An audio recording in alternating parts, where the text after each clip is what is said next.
Hi friends, எல்லோரும் நல்லா இருக்கீங்களா?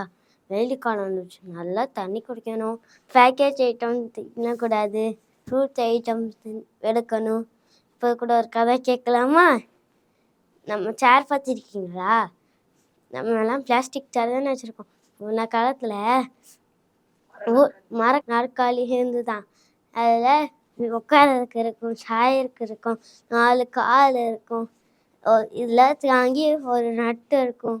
அந்த நட்டு நினச்சிதான் நான் தான் வெளியே தெரிய மாட்டேங்கிறேனே, நான் இருக்கல வேஸ்ட்டுன்னு நினச்சிதான் ஒரு நாள் அந்த நட்டை கலந்து கீழே விழுந்துருச்சு.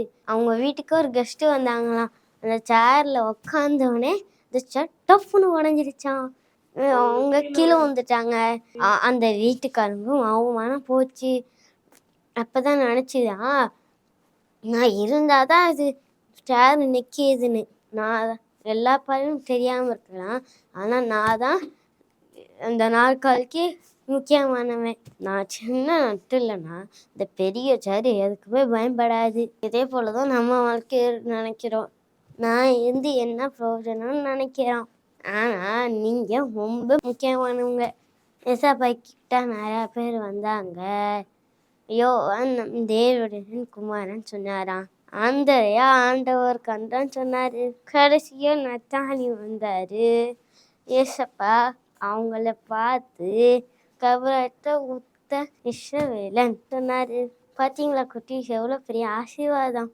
சேரில் நட்டு எவ்வளோ முக்கியமோ நீங்களும் ஏசப்பாவுக்கு ரொம்ப ரொம்ப முக்கியம். அவருடைய பார்வைக்கு மறைவான சிஸ்டம் ஒன்றுமில்லை. எபிரேயர் 4:13. சின்ன சின்ன பாத்திரமாய் சிங்கார பாத்திரமாய் சிருஷ்டிகர்த்தரை சீர்படுத்தினார்.